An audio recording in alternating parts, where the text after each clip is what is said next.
Alors oui, tout à fait, mais il devra respecter les exigences réglementaires, bien sûr, et qui peuvent différer en fonction de l'espèce animale. L'éleveur de volailles ou de lapins, par exemple, pourra abattre jusqu'à 7500 volailles et 1000 lapins par an au sein de son exploitation et vendre les carcasses entières à des grandes surfaces. Il devra pour cela déclarer son activité, respecter les obligations légales bien sûr, et à ce propos nous avons une brochure qui s'appelle Vente à la ferme que vous pouvez retrouver sur notre site internet, vous y retrouvez plus d'informations.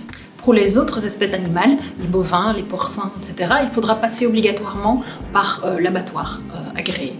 Après l'abattage, le plus simple, c'est de passer par un atelier de découpe agréé qui va prendre en charge justement la majorité des exigences réglementaires en la matière. Ensuite, l'éleveur va récupérer la viande qui sera toute prête, qui sera préemballée et il n'aura plus qu'à la commercialiser.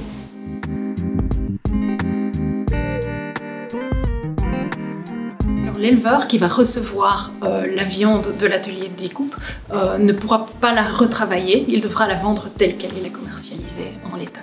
La commercialisation du produit devra se faire dans de bonnes conditions d'hygiène, par exemple dans des locaux qui sont propres, bien entretenus.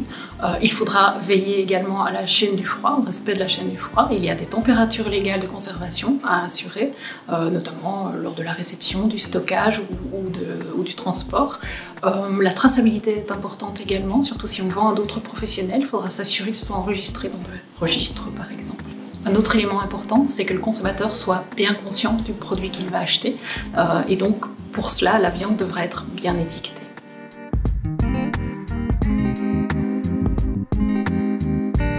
Sur l'étiquette, on va devoir retrouver plusieurs catégories d'informations. D'abord, la liste des ingrédients, sauf bien sûr s'il s'agit d'un morceau de viande dans lequel on peut ajouter d'autres ingrédients.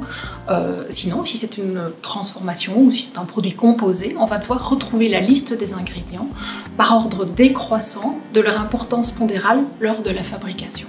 Une autre information primordiale pour la santé du consommateur, c'est la présence d'allergènes. Il doit être informé de cette éventuelle présence d'allergènes. Ça peut être des œufs, ça peut être du céleri, par exemple dans un bouillon ou dans un mélange d'épices. Ça devra apparaître clairement dans la liste des ingrédients sous forme bien visible, par exemple en gras ou en italique. On devra également retrouver les informations sur la conservation de la viande, par exemple la date de péremption ou la température de conservation de celle-ci.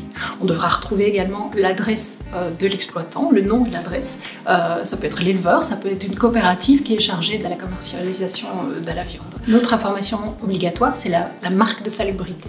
Vous savez, c'est ce macaron ovale qui permet d'identifier l'atelier de découpe qui va préemballer la viande.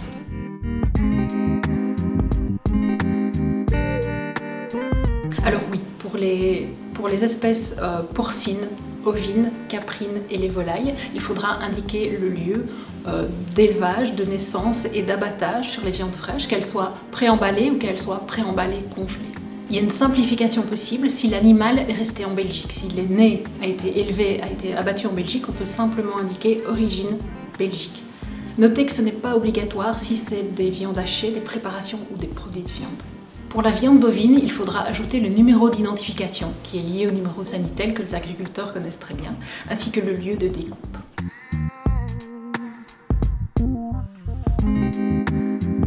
C'est tout à fait possible, s'il veut débiter, transformer et vendre ses produits, il sera considéré chez nous comme une boucherie à la ferme et à ce titre il devra déclarer ses activités et être couvert par soit une autorisation s'il vend essentiellement en vente directe, soit par un agrément s'il veut vendre en B2B sans aucune restriction de quantité ou de distance.